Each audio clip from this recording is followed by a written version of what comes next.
అందరికీ వందనములు. దేవుని నామమునకు స్తోత్రములు. మంచిది. నేటి మన ధ్యానాంశము, నా దీపం వెలిగించువాడు నీవే. నా దీపమును వెలిగించువాడవు నీవే. కీర్తనల గ్రంథము, దావీదు రాసిన మొదటి కీర్తన 18వ అధ్యాయము 28వ వచనము చదువుకుందామండి. దావీదు రాసిన కీర్తన 18వ అధ్యాయము 28వ వచనం చదువుకుందాం. నా దీపం వెలిగించేవాడవు నీవే, నా దేవుడవైన యెహోవా చీకటిని నాకు వెలుగుగా చేయును. నా దీపం వెలిగించేవాడవు నీవే, నా దేవుడవైన యెహోవా చీకటిని వెలుగుగా చేయును. ఇక్కడ ఈ వాక్యము రెండంచెలు గల ఖడ్గం వంటిదండి. రెండు రీతిలుగా మనము ఇక్కడ చెప్పుకోవచ్చండి వాక్యాన్ని. ఎలా అంటే, ఫస్ట్ మొదటిది, నా దీపం వెలిగించువాడవు నీవే. నా దీపము అంటే మన ఆత్మ దీపాన్ని వెలిగించువాడు. మొదటిది, పాపంలో ఉన్న వ్యక్తిని ఆయన ఆత్మను వెలిగించి దేవుడు పాపంలో నుండి పవిత్రునిగా చేస్తాడు. తన రక్తంలో కడిగి పవిత్రునిగా చేసినప్పుడు నా దీపం వెలిగించువాడవు నీవే అని మాట్లాడుతున్నాడు. అలాగే నా దేవుడైన యెహోవా చీకటిని నాకు వెలుగుగా చేయను. పాపంలో ఉన్న వ్యక్తి చుట్టూ ఏముంటుందండి? చీకటి ఉంటుంది. ఆ చీకటిని వెలుగుగా చేస్తాడు దేవుడు. ఎలా చేసుకుంటాము చీకటిని వెలుగుగా అంటే, నీ వాక్యము నా పాదములకు దీపమై ఉన్నది అని దావీదు కీర్తనలో మాట్లాడుతున్నాడు. కాబట్టి ఆయన వాక్యం ద్వారా, ఆయన వాక్యమే మన పాదములకు దీపమై మన ఆత్మల్ని వెలిగిస్తుంది. మొదటిది. రెండవది ఏంటంటే, రక్షణ పొందిన వారు ఉంటారు కదండి, రక్షణ పొందిన వారి ఆత్మల్ని ఆయన నా దీపం వెలిగించువాడవు నీవే. మన రక్షణ పొందిన వారి యొక్క ఆత్మలను వెలిగించే దేవుడు యేసయ్య. చీకటి, నా దేవుడైన యెహోవా చీకటిని నాకు వెలుగుగా చేయును అంటే, నా దేవుడైన యెహోవా చీకటిని నాకు వెలుగుగా చేయును అంటే, రక్షణ పొందిన వారి చుట్టూ కొన్ని శ్రమలు, శోధనలు, వేదనలు ఉంటాయండి. వీటిని చీకటిగా చెప్పుకోవచ్చండి. రక్షణ పొంది నీతిమంతులుగా ఉన్న వారికి శ్రమలు, శోధనలు, వేదనలు అనేవి రావడం అనేది సహజం. వీటిని చీకటిగా చెప్పుకుంటాము. చీకటి అనే వాటికి తెలిసింది కదండి. ఇప్పుడు చీకటిని వెలుగుగా చేయను, దేవుడైన యెహోవా చీకటిని వెలుగుగా చేయను. మన శ్రమలు, వేదనలు, శోధనలు ఎన్ని వచ్చినా వాటిని తప్పించుకోవడానికి మార్గాన్ని ఆయన చూపిస్తాడు. ఒకవేళ మన మార్గం మూసివేయబడితే ఆయన అనేక మార్గాల్ని తెరిచే దేవుడు. మన శ్రమలు, శోధనలు కొట్టివేయడానికి అనేక మార్గాల్ని తెరిచే దేవుడు. అలా బైబిల్ గ్రంథంలో ఎవరికి దేవుడు మార్గాలను తెరిచాడు, ఎవరిని శ్రమల్లో నుండి, చీకటిలో నుండి వెలుగులోకి నడిపించాడో చూద్దామండి. మోషే అండి. మోషే ఐగుప్తు నుంచి పారిపోయి మిద్యాను పర్వతం మీద కూర్చున్నప్పుడు దేవుడు ప్రత్యక్షమై మోషేతో మాట్లాడి, నిన్ను ఇశ్రాయేలీలకు రాజుగా చేస్తాను, నాయకుడిగా చేస్తాను అని అంటాడు. ఇశ్రాయేలీలకి నాయకుడిగా చేస్తాను, నువ్వు వారిని నడిపించాలి, వారిని విడిపించాలి అని చెప్పినప్పుడు మోషే, నేను నత్తివాడను, నేను ఏ రీతిగా వారితో మాట్లాడగలనంటే, నీ నోటికి నేను నోరుగా ఉంటాను, నువ్వు బయలుదేరమని మోషేని ఇశ్రాయేలీలకు నాయకుడిగా నడిపించడం అనేది జరిగింది. అలాగే గిద్యోను అండి. గిద్యోను, నేను యుద్ధం చేయడానికి వెళ్ళలేను, బాలుడును అని అన్నప్పుడు దేవుడు, నేను నీకు ముందుగా నడుస్తాను, నువ్వు ధైర్యంగా నడువు అని చెప్పేసి అతన్ని యుద్ధానికి నడిపిస్తాడండి. అలాగే దావీదండి. దావీదు కూడా ఎన్నో శ్రమలు పొంది ఉన్నాడు. ఒకప్పుడు తన భార్య బిడ్డల్ని తీసుకొని వెళ్ళిపోతారు యుద్ధం చేసి.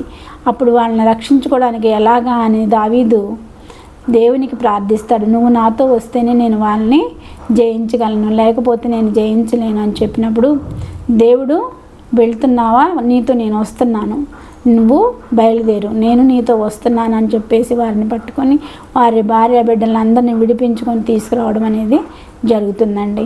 కాబట్టి ఇలాగున చీకటి అనేది శ్రమలకు సాదృశ్యంగా కనిపిస్తుంది కదా.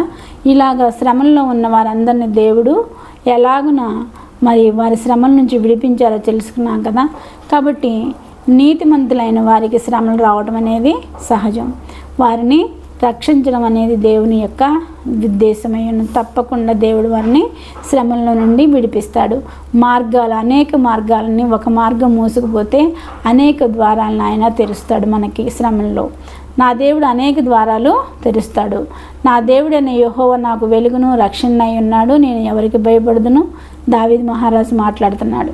నా దేవుడైన యెహోవా నాకు వెలుగ్గా ఉన్నాడు, రక్షణ దుర్గమై ఉన్నాడు. నేను ఎవరికి భయపడదును? మన దేవుడైన యెహోవా మనకు రక్షణగా ఉన్నట్లయితే మనము ఎవరికి భయపడవలసిన అవసరము లేదు. మనం ఎవరికి కూడా భయపడము. యెహోవా నా ప్రాణదుర్గము, ఎవరికి వెరతను?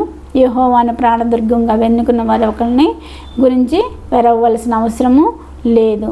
ఆయన వాక్యము మన పాదములకు దీపమై ఉన్నది. ఆయన వాక్యం చదువుకొని ధైర్యంగా మనం ముందుకి కొనసాగలుగుతామండి. కాబట్టి ఇక్కడ నా దీపమును వెలిగించువాడవు నీవే. మన దీపాన్ని వెలిగించేది ఎవరండి?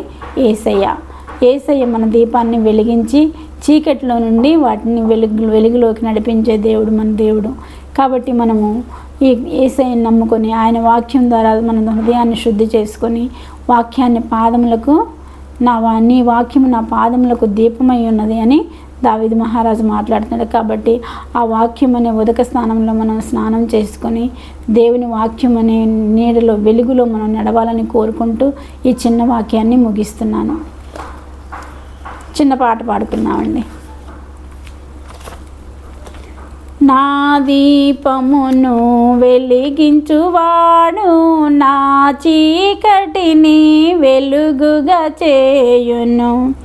నా దీపమును వెలిగించువాడు నా చీకటిని వెలుగుగా చేయును. జలరాశుల నుండి బలమైన చేతితో వెలుపల చేర్చిన బలమైన దేవుడు, వెలుపల చేర్చిన బలమైన దేవుడు. యెహోవా నా బలమా, యథార్థమైనది నీ మార్గం, పరిపూర్ణమైనది నీ మార్గం. యెహోవా నా బలమా, యథార్థమైనది నీ మార్గం, పరిపూర్ణమైనది నీ మార్గం. యెహోవా యొక్క నా దీపమును వెలిగించువాడు ఆయనే. మన దీపాన్ని వెలిగించేది ఆయనే, మనల్ని వెలుగులోకి నడిపించేది ఆయనే. కాబట్టి ఆయన చుట్టూ మనం ఆయన వాక్యాన్ని మన పాదములకు దీపముగా చేసుకొని వెలుగులో నడిచినట్లయితే మనల్ని చీకటిలో నుండి వెలుగులోకి నడిపించే దేవుడు ఆయన. మనందరినీ చీకటిలో నుంచి వెలుగులోకి నడిపించాలని కోరుకుంటూ చిన్న వాక్యాన్ని ముగిస్తున్నాను. చిన్న ప్రార్థన చేసుకుందామండి. సర్వశక్తి మిక్కిలి కృపగలన ఘనమైన యేసురాజా, మీ పాదములకు స్తుతులు స్తోత్రములు తండ్రి. అద్భుతకరుడ, ఆశ్చర్యకరుడ, మీ పాదములకు స్తోత్రములు ప్రభా. అయ్యా నా దీపమును వెలిగించువాడవు నీవే, చీకటిలో నుండి నన్ను వెలుగులోకి నడిపించువాడవు నీవే అని మాట్లాడావు ప్రభా. అయ్యా మా అందరినీ ప్రభా వెలుగులోకి నడిపించండి ప్రభా, చీకటిలో నుండి వెలుగులోకి నడిపించండి ప్రభా. నీ వాక్యము మా పాదములకు దీపంగా ఉండి ప్రభా మమ్మల్ని మా వెలుగులోకి నడిపించమని మా ప్రభును నీ ప్రియ కుమారుడైన యేసుక్రీస్తు నామమున అడుగుచున్నాను తండ్రి. ఆమేన్.